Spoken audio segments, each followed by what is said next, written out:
Oke teman-teman, balik lagi barengan sama aku Denny dan kita di The Cast, Denny Podcast. Dan kali ini aku udah bersama Suster Paula, bener ya? Suster Paula ini pengelola rumah roti belas kasih. Iya. Nah, pengen tahu apa itu rumah roti belas kasih? Langsung aja kita tanya nama Suster Paula. Rumah roti belas kasih itu apa sebenarnya, Suster? Rumah ini sebenarnya namanya Rumah Belas Kasih. Oke. Iya. Karena memang saya mendapat inspirasi bahwa rumah di mana saya tinggal harus diberi nama Rumah Belas Kasih dengan tujuan supaya setiap orang yang datang ke sini mengalami belas kasih Allah. Jadi waktu membuat roti, jadi rotinya dinamakan Rumah Roti Belas Kasih juga, kayak begitu. Ya. Jadi itu sejarahnya kenapa nama rumah rotinya itu belas kasih, karena sebelumnya di sini memang sudah ada rumah Belas Kasih. Rumah belas kasih. Oke, menarik terkait roti rumah belas kasih. Itu cerita awalnya seperti apa sehingga bisa Suster bikin roti di rumah belas kasih? Iya. Awalnya sebenarnya tidak pernah terpikirkan bahwa saya akan membuat roti. Oke. Tetapi saya memulai suatu cara hidup yang boleh dikatakan baru dengan suatu tekad bahwa saya harus membiayai hidup saya sendiri. Saya melayani, tapi untuk biaya hidup diusahakan dengan bekerja. Mula-mulanya saya bekerja sebagai pembantu di rumah retret, di bruderan begitu kan. Nah, tapi setelah itu ternyata saya merasa tidak bisa bolak-balik, terus ada orang perlu saya tidak ada di rumah begitu. Nah, lama-kelamaan Tuhan sendiri yang sepertinya menunjukkan bahwa saya perlu membuat roti. Karena itu terjadi tanpa direncanakan. Saya buat roti untuk makan sendiri, untuk sarapan saya posting, lalu ada orang mau beli, tapi sesudah mereka beli, mereka bilang rotinya keras gitu. Bagaimana kalau Suster sesuaikan dengan selera orang Indonesia yang suka yang manis dan lembut gitu, coba belajar di YouTube begitu. Jadi saya belajar di YouTube dan banyak sekali kegagalan yang saya buat sampai akhirnya roti seperti sekarang ini. Kalau di awal itu roti jenis apa? Karena kan ada pelanggan yang bilang kalau bisa disesuaikan dong Suster sama selera orang Indonesia yang suka manis dan lembut. Emang Suster bikin roti apa di awal? Roti tawar yang seperti di Belanda. Oke. Memang sih enggak keras-keras amat. Kalau roti Belanda kan enggak keras-keras amat, tapi dia asin. Oke. Dan juga enggak selembut yang kalau sekarang saya buat. Kalau Suster bikin awalnya roti tawar kayak Belanda, emang Suster pernah di Belanda kah atau seperti apa? Atau belajar atau gimana ceritanya? Oh iya, saya pernah di Belanda tapi hanya sebentar. Tapi sebelumnya saya memang sudah buat roti untuk suster yang dari Belanda yang jadi misionaris di biara kami di Singkawang. Oke, jadi disitulah awal mula Suster tuh jadi bikin roti gitu ya. Oke. Nah, selama produksi roti itu Suster sendiri kah atau siapa yang membantu dalam produksinya? Selama produksi roti kapan itu untuk sehari-hari ini produksi di rotinya di sini? Ya, saya dibantu oleh anak-anak. Kadang ada 2 atau 3 orang, kadang hanya 1 orang gitu. Tapi ada anak yang bantu belajar, sudah bisa, lalu bekerja di luar, juga bekerja di toko roti untuk cari pengalaman. Jadi saya setiap kali berhadapan dengan orang baru. Kalau untuk anak-anak sendiri itu anak-anak dari mana sih Suster yang ada di Rumah Belas Kasih ini? Dia beragam. Anak-anak itu ada yang dari kampung, ada yang dari sekitar ini, ada yang dari kota, bermacam-macam. mereka datang ke sini, datang sendiri lewat cerita dari mulut ke mulut begitu. Bahkan ada yang dari Siantan, Jauju gitu. Kalau selama di sini kegiatan anak-anak itu ngapain aja? Anak-anak di sini berkarya sesuai dengan bakat masing-masing. Oke. Ya, seperti yang bakat tukang ya membuat Gua Maria ini. Iya, jadi kalau teman-teman lihat ini bagus banget tempatnya. Ini semua karya dari anak-anak yang ada di sini ya. Iya. Oke. Itu gazebo itu kami rancangnya bersama-sama dengan anak-anak, dengan saya merancang. Dia merancang yang bagian ini, tapi bangunan ini juga ada anak muda sekarang udah menikah, udah berkeluarga. Dia memang arsitek. Dia yang terancang awalnya berdasarkan sketch dari saya begitu. Oke.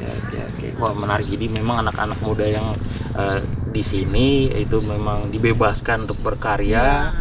Paling diarahkan saja supaya nggak ini ya kemana-mana gitu ya, Suster ya. Oke, kembali lagi ke masalah roti nih, Suster. Ini menarik. Sejak kapan Suster bikin roti yang dijual ya di sini? Sekitar 1 tahun yang lalu, pas saya rasa pas pandemi. Pas pandemi. Oh, jadi ini produk pandemi. Iya. Iya. Karena kan saya nggak bisa lagi kerja. Oh iya benar. Saya dulu kan saya kerja di rumah retret. Oke. Terus kan rumah retret nggak ada lagi tamu. Karena pandemi. Iya, jadi saya berpikir kalau pastornya di sana bayar saya kerjaan sedikit, jadi saya bilang sama pastornya lebih baik saya nggak usah kerja lagi. Toh mereka punya karyawan banyak gitu, tapi pekerjaan jadi kurang. Jadi sedikit. Jadi kalau saya di rumah aja kan perlu berpikir membuat sesuatu, tapi tidak terpikirkan membuat roti karena kami ada juga ruang jahit di sana. Anak cewek menjahit, ada juga anak laki-laki yang menjahit. Waktu awal-awal pandemi itu kami buat masker. Oh, sempat buat masker. Iya benar. Jualan masker. Kan buat rosario juga kami. Jadi saya siapkan alat tukang di sini, anak-anak yang bisa bertukang, yang pintar main musik di sana ada ruang musik. Jadi ada yang pintar buat rekaman gitu kan. Ada teman mereka yang udah sukses lah begitu kan. Waktu pandemi itu beri biaya, dibeli videonya, misalnya satu video itu 1 juta gitu. Jadi anak-anak bisa menghasilkan uang meskipun di masa pandemi. Jadi pilihan ide bisnis kue ini justru yang tidak terpikirkan sebelumnya. Tidak terpikirkan. Jadi pas pagi-pagi itu anak-anak bilang, "Suster coba buat roti untuk kita sarapan, mungkin lebih menghemat gitu kan." Soalnya kan roti dia pikir paling tepung ragi aja, telur kan roti sederhana gitu. Saya buat hasilnya bagus gitu. Karena kalau yang roti tawar ala Belanda itu gampang. Gitu. Dia nggak akan, jarang sekali yang melorot. Kalau roti manis kayak gini kadang bisa melorot. Oh iya betul. Jadi agak padat itu kayak nurun gitu ya. Karena kan dia lembut. Betul. Berarti kalau roti Belanda itu bisa kenyang banget ya, Suster. Kenyang. Iya. Oke. Nah, berarti mulai jualan 1 tahun. Iya, 1 tahun pas awal-awal pandemi. Itu awalnya ngejual, berarti orang pesan ke sini atau seperti apa, Sus? Orang ada ibu yang bilang, "Sus, aku mau lah gitu kan, kalau roti tawar mau gitu." Gara-gara ngeliat di postingan itu? Iya, belum. Belum. Ini saya buatkan dia, saya posting gitu. Terus kami mau juga gitu, mau. Oh iyalah gitu. Lalu mereka bilang, "Iya, roti suster enak gitu." Ada yang bilang keras, macam-macam lah. Tapi intinya selama setahun itu berjalan dan setiap hari produksi ya, Suster?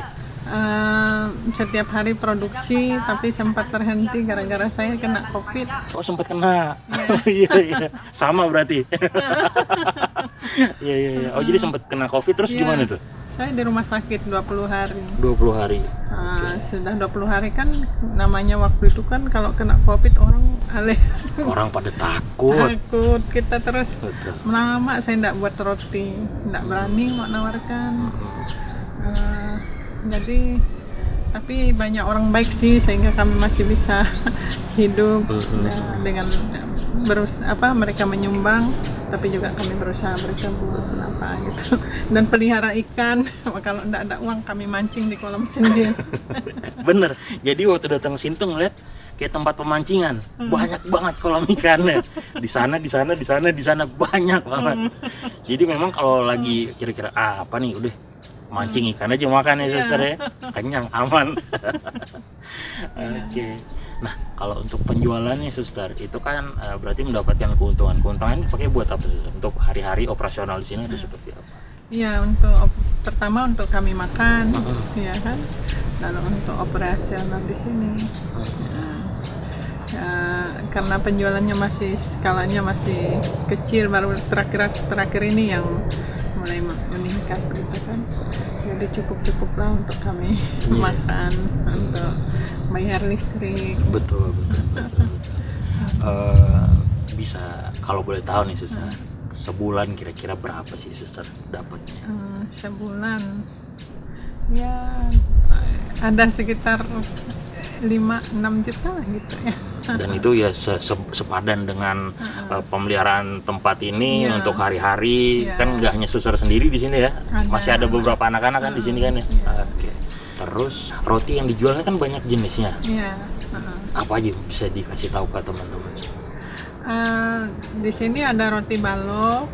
Nah, roti balok itu roti manis balok gitu. Dia isi coklat, keju, kacang hijau, kacang merah. Isi apa lagi ya, kacang hijau, kacang merah, isi abon. Gitu. Terus dulu saya pernah buat pizza juga. Buat pizza. Sekarang belum mulai lagi karena pizza lebih sulit, lebih repot di toppingnya. Nah terus juga ada roti manis mini, itu ada pizza mini, ada yang terakhir saya buat Korean garlic. Itu enak banget. Saya nggak bohong karena saya udah nyoba tadi. Itu enak banget, lumer banget. Pokoknya buat teman-teman. Nah, buat teman-teman saya nih yang nonton yang pengen pesan, gimana suster caranya? Pesan lewat WA. Ada memang nomor WA khusus untuk pemesanan. Itu ada di depan. Di depan. Oke, berarti nanti boleh saya share. Ya, Oke, boleh. Oke. Tapi untuk sampai sekarang masih pakai PO dulu apa? Oh iya, jadi pesan dulu, besok baru dibuatkan. Jadi pasti segar. Jadi lebih segar, benar suster. Jadi nyisa nggak sih kalau suster buat sehari bikin roti, nyisa nggak? Atau habis? Atau diusahakan untuk habis? Diusahakan untuk habis.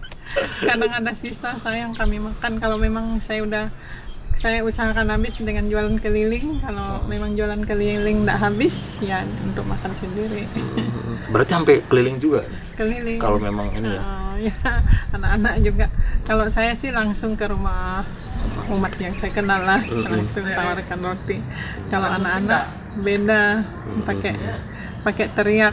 Anak-anak pakai roti. Tapi tidak ada yang suruh mampir.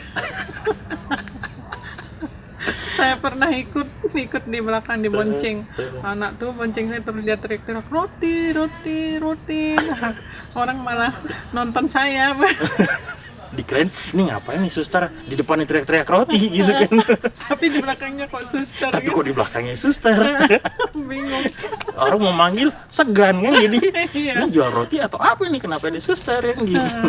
Oh gitu. Iya. Selama produksi roti ada nggak sih suster cerita menarik ya? Salah satu yang tadi itu menurut saya itu menarik. Selain itu ada nggak cerita yang menarik atau cerita yang sedih, mungkin kita nggak tahu, mungkin ada nggak suster? Ada yang sedih, ada misalnya buat rotinya lalu nggak sesuai ekspektasi. Oh itu pernah? pernah, terus orang kasih kritikan yang pedas gitu kan. Saya sih terimanya menjadi pelajaran untuk belajar lagi begitu. Ada juga yang mengharukan begitu, misalnya kan ibu-ibu yang beli kan lihat peralatan saya sederhana, jadi belikan ini bukan belikan, hadiahkan oven yang besar, meskipun katanya bekas tapi sangat berguna. Betul. Lalu ada yang belikan mixer yang besar. Terus ada ibu yang membantu dengan membeli tiap minggu untuk panti di seluruh Pontianak. Itu bukan hanya panti orang Kristen, bukan, tapi seluruh panti. Jadi digilir tiap minggu. Itu hari Senin saya buatnya, udah pasti. Itu sudah pasti untuk panti, dan ibu itu selalu membayar. Saya sendiri belum kenal dengan ibu itu. Belum kenal? Belum. Tapi dia bisa dapat info bahwa suster membuat roti? Karyawannya. Oh gitu. Karena kayaknya sepertinya saya kan suka menulis. Saya suka menulis. Jadi saya buat tulisan. Saya posting ke teman-teman. Terus mereka rasa bagus, mereka lanjutkan share gitu. Jadi seperti itu. Jadi sampailah ke karyawan ibu ini, saya rasa. Jadi ibu karyawannya perkenalkan saya sama ibunya. Jadi memang kalau dilihat ya suster ya, ini tuh udah kayak rencananya Tuhan ya. Karena kan awalnya dari masker, kepikiran pandemi ya masker kan. Karena banyak orang, bahkan teman-teman saya sendiri banyak yang pandemi pada jualan masker. Suster udah coba, ternyata jodohnya ke roti ya. Maskernya macet karena terus harus pakai masker yang dari pokoknya ada masker tertentu lah begitu. Betul. Masker medis ya. Kita berhenti buat masker. Betul. Dan juga anak yang membuat masker itu udah kerja. Suster, kalau ditanya nih mau dibawa kemana sih nih rumah roti belas kasih ataupun rumah belas kasih ini ke depannya mau dibawa kemana, suster? Saya sendiri tidak tahu, karena saya prinsipnya begini, yang seperti ada dalam Injil Yohanes, Maria dalam pernikahan di Kana yang mengatakan kepada para pelayan, lakukan apa yang dia katakan. Jadi saya pelayannya itu. Jadi saya selalu siap menunggu apa yang Tuhan katakan, entah melalui sabdanya langsung dari kitab suci, entah melalui orang. Seperti yang sekarang ini, yang sampai sekarang ini Tuhan mengirim anak-anak muda. Jadi saya merasa dia mengatakan pada saya, lakukan apa yang saya katakan untuk anak-anak muda itu. Karena saya tidak mencari anak-anak muda itu. Mereka datang sendiri. Jadi saya merasa itu Tuhan lakukan. Kedepannya, sekarang anak-anak itu sudah mulai tamat, banyak yang menikah, bekerja, pulang ke kampungnya. Sekarang saya sendiri tidak tahu. Gitu, saya terbuka aja pada apa yang Tuhan rencanakan. Dan saya percaya pasti selalu baik. Untuk harapan sendiri, suster ada nggak harapan gitu untuk rumah belas kasih atau anak-anak yang ada di sini, itu harapannya seperti apa, suster? Harapannya sih bahwa pertama untuk rumah belas kasih ini bahwa benar-benar untuk seterusnya menjadi rumah belas kasih begitu, di mana orang-orang yang memerlukan belas kasih Allah dapat menemukannya. Dan juga saya ingin bahwa ini berkembang begitu. Sekarang kan saya sendirian. Betul. Saya berdoa semoga ada orang juga yang terpanggil seperti saya untuk melayani dalam bentuk ini. Dan untuk anak-anak muda ini, saya berharap bahwa hidup rohani mereka semakin diperdalam. Karena itu di sini setiap malam ada renungan kitab suci. Tidak ada yang formal di sini, tapi mereka ikut doa dengan saya, tapi tidak dipaksa. Waktu makan juga menjadi perjumpaan yang sangat menyenangkan menurut saya, dan juga kesempatan saya untuk menyatakan apa yang timbul dalam hati saya. Dan selama makan, anak-anak tidak boleh main HP di sini. Kami tidak punya TV. Oke. Dan itu memang disengaja dikondisikan seperti itu atau? Sengaja. Oke. Biar itu tadi ada suasana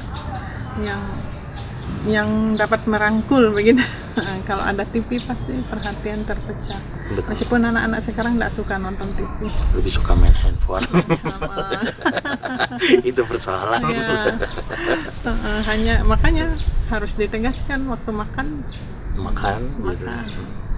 Biasanya makan kami lama. Oh, iya. Itu bukan 15 menit, makan kami bisa 1 jam. Saya memang sengaja. Karena waktu makan naik itu kita berkomunikasi. Betul, suster. Dan saya memang memilih hidup menjadi suster yang sempat, yang tidak terikat apa-apa pada, tidak ada ikatan apa-apa pada institusi pemerintah. Oke. Atau yayasan formal. Jadi yang setiap kali orang perlukan saya ada begitu. Oke, menarik suster, maaf saya potong. Berarti suster itu sebelumnya apakah tergabung dalam organisasi atau apa gitu, atau seperti apa? Sebelumnya saya 24 tahun saya jadi suster yang disebut kontemplatif, yang tugasnya khusus berdoa. Oke. Terkurung. Jadi hanya berdoa saja. Berdoa, bekerja di dalam, tapi terkurung. Oke. Komunikasi dengan orang luar dibatasi. Itu 24 tahun, hampir 25 tahun saya di situ. Terus apa yang membuat suster keluar dari apa? Iya, dari lingkungan itu. Iya. Itu suatu hari, waktu itu saya di Italia. Prosesnya memang sepertinya Tuhan memang udah menuntun begitu kan. Saya waktu retret agung 1 bulan retret agung itu kan, dalam retret agung itu ada suara hati yang katakan suster pergi ke Italia begitu. Tidak dinyatakan apa tujuannya, tidak ke Italia, ke biara, jelas gitu rasanya. Saya dengar gitu, biara Santa Veronica Giuliani begitu. Jadi diurus-urus, ternyata diizinkan, dan memang banyak kesulitan, pasti banyak. Tapi saya bisa sampai ke sana. Terus sampai ke sana saya juga tidak tahu apakah saya di sana selamanya, apakah sementara, tidak tahu. Sampai suatu hari Tuhan membisikkan lagi dalam hati saya bahwa kamu harus keluar dari biara. Begitu. Itu suatu tamparan yang berat sekali. Saya sudah 24 tahun, hampir 25 tahun di dalam, dan saya sudah mencintai hidup itu. Jadi kalau harus keluar, apalagi dibilang kamu harus keluar dari biara dan menjadi pembantu begitu. Yang saya dengar itu begitu, menjadi pembantu, karena saya ingin rumah doa begitu. Saya ingin rumah doa. Nah, jadi saya lama juga dibimbing oleh seorang pastor, orang Belanda, Karmelit ya. Akhirnya mengambil keputusan untuk keluar. Memang itu mengejutkan banyak pihak, mengecewakan banyak pihak. Tapi saya sudah saya harus pilih apa yang dikatakan hati saya. Saya sudah bertekad. Itulah awalnya. Tapi saya waktu mau putuskan keluar itu, saya tidak tahu mau keluar kemana. Mau apa, mau buat apa, karena udah puluhan tahun di lingkup yang seperti itu. Iya, tertutup. Betul. Pergaulan dengan orang luar pun kurang, kecuali waktu saya kuliah 4 tahun di Malang. Itu kan saya sudah sebagai suster disuruh kuliah gitu. Itu ada sedikit lah pengalaman di luar, tapi tetap berbeda. Apalagi kerja sebagai pembantu. Itu ceritanya kenapa saya melamar bekerja sebagai pembantu begitu. Oh gitu, yang di Tirtaria itu. Ya, di Broderan. Pertama saya di kos-kosan mahasiswa di sana. Dan melamar kerja di Broderan di Bonaventura, sepakat 2. Jadi sebenarnya maaf suster itu keluar dari lingkup yang seperti itu bukan karena suster nggak suka, tapi karena ada panggilan. Ada dalam hati. Bahkan suster sendiri berat untuk keluar sebenarnya. Berat, kalau bisa masih tawar-menawar dengan Tuhan. Kalau bisa, saya tetap suster itu. Kenapa saya masih tawar-menawar? Saya bilang kenapa harus keluar gitu. Kan Tuhan mau rumah doa. Saya kan suster pendoa gitu kan. Iya, betul. Tuhan mau rumah doa dari saya. Saya kan suster pendoa begitu. Tapi Tuhan jawab dengan teks kitab suci dari yang mengatakan anggur yang baru harus disimpan dalam kantong kulit yang baru. Itu jawabannya. Jadi ya kemudian ya pas ada penjelasan, kemudian saya memahami kenapa saya harus keluar, apa itu rumah doa yang dimaksudkan. Itu kemudian sesudah berjalan lebih ke rumah doa yang hidup sih sebenarnya, bukan rumah doa tempat yang fisik, bukan, lebih rumah doa yang hidup, yang dalam batin, ya kan. Tubuhmu adalah bait Roh Kudus. Nah, itu yang mau dihidupkan gitu. Dan kata-kata Yesus, kami menyembah Allah bukan lagi di gunung itu, bukan lagi di gunung sana, tetapi dalam roh dan kebenaran. Jadi, sebenarnya yang panggilan yang paling dasar saya adalah menjadi rumah doa yang hidup. Jadi kemanapun pergi, dimanapun, selalu menyembah Tuhan begitu, tidak tergantung pada tempat. Itu sebab lama-lama saya memahami itu. Itu sebabnya kenapa saya diminta untuk bekerja yang sederhana gitu. Saya pernah dapat tawaran untuk bekerja menjadi dosen, gitu, menjadi sekretaris, gitu. Dan ya saya kan memang dulu sekretaris di biara. Tapi saya tidak mau melangkahi itu. Saya harus setia pada apa yang dikatakan dalam hati saya begitu. Saya diminta menjadi tim pemberi retret sampai datang ke sini. Memang itu bisa mendapatkan uang lebih gampang gitu. 1 jam saya berbicara sudah dapat berapa gitu, daripada saya buat roti sepanjang. Betul. Tadi saya juga ngerasain di dalam lumayan, apalagi tiap hari. betul. Sepanjang hari buat roti begitu, dan saya membimbing anak-anak gitu kan. Dengan berbagai macam karakter di itu usia muda yang wah lagi semangatnya. Sikap mereka. Tapi saya, kemanusiaan saya, maksud saya hidup rohani saya justru saya merasa semakin bertumbuh karena saya berhadapan dengan realitas. Ada anak yang mengamuk di sini dulu. Mengamuk. Aduh, awalnya saya bingung, kok anak ini mengamuk gitu. Tapi Tuhan yang bekerja begitu, jadi semuanya bisa dilewati. Dulu saya ditelepon oleh teman saya, suster, bilang, kamu bekerja seperti itu, kamu dapat uang dari mana gitu, untuk menangani anak-anak, untuk menangani orang-orang yang datang sama kamu perlu tenaga ahli, psikolog, psikiater gitu. Dan itu butuh biaya. Kamu dapat uang dari mana? Dia tantang saya bilang, saya punya Tuhan Yesus. Jadi saya bagikan dia saja kepada mereka, dan dia yang akan menyembuhkan mereka, karena saya tidak punya uang. Dan yang lain-lain juga harta tidak ada begitu. Jadi saya andalkan Tuhan Yesus, dan puji Tuhan sampai hari ini banyak masalah dengan anak-anak yang bisa terlewati. Saya yakin bukan karena saya alat, tapi Tuhan mengerjakannya begitu. Oke, suster, terakhir ada nggak pesan dari suster buat anak-anak muda di luar sana? Kan suster juga sudah berpengalaman menghadapi anak-anak muda dengan berbagai persoalan, dengan berbagai tingkah karakter.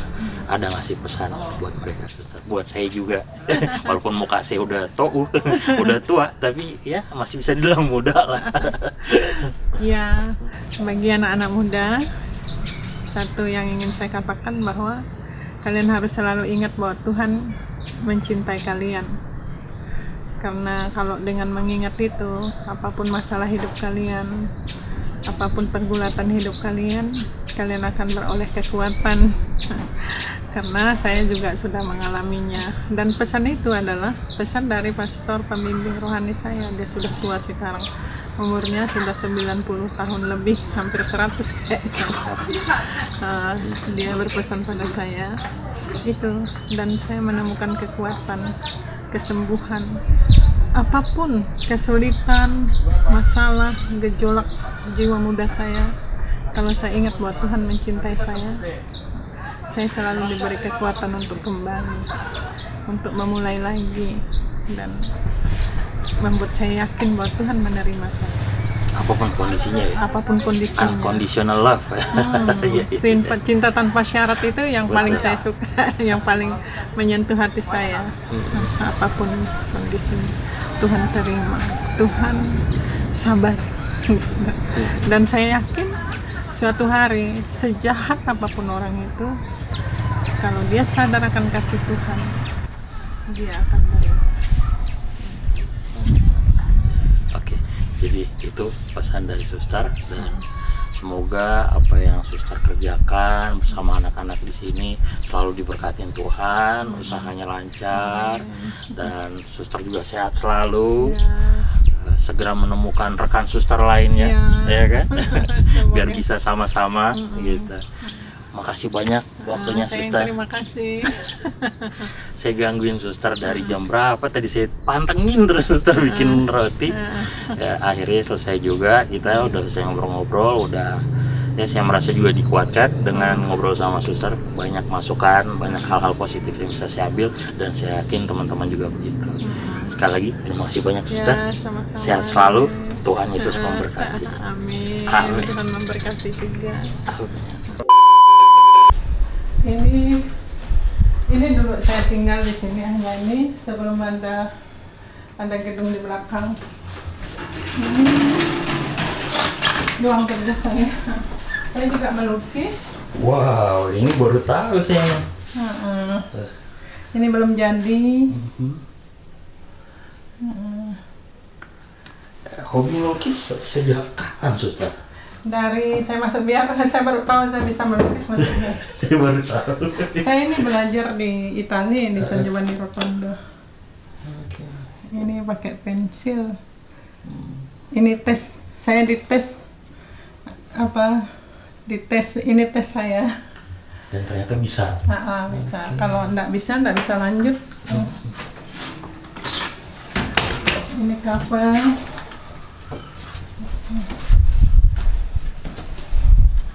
Itu yang sudah jadi. Oh.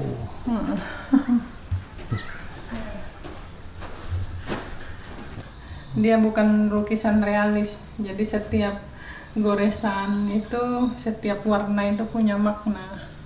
Seperti contohnya ini yang merah ini dengan warna apa ini ya? Orange. Nah, itu lambang keilahian gitu. Jadi kalau ini biru lambang kemanusiaan. Jadi mau mengatakan bahwa Maria itu manusia tapi karena dinaungi Roh Kudus, dia berselimutkan keilahian. Tapi kalau Yesus memang ilahi. Itu simbol. Dan mata ikon itu dia bisa memandang dimanapun kamu berada, sana sini dia bisa lihat ke situ. Iya, berasa kayak dilihatin ya. Oke. Terus ada tulisannya itu apa ya, Ini suster? tulisan nama Santa Perawan Maria. Oke. Ini Yesus Kristus. Ini tulisan apa? Yunani. Yunani. Oke, jadi kalau kita lihat nih lukisannya ini, misalnya saya geser ke sini tuh kan, kayak dilihatin kan, kita geser sini tuh, matanya ngikut. Ada teknik khusus nggak sih melukis gini, Suster? Ada, dia ada teknik. Dan sebenarnya kalau lukis ini harus dalam suasana doa dan puasa. Jadi ini bukan sembarang lukisan. Iya, ada bukan misalnya kita mau senang-senang gitu. lukis gitu, nggak bisa ya. Jadi memang ada ininya ya, tata caranya Ada gitu. doa, puasa. Dia harus pakai bahan alam. Ini akrilik, sebenarnya nggak boleh. Saya menyalahi aturan. Oh, seharusnya pakai bahan dari alam ya. Tanah berwarna. Dan pengencernya itu kuning telur dengan cuka. Kalau ini susah pakai akrilik. Akrilik dia pakai air. Ya.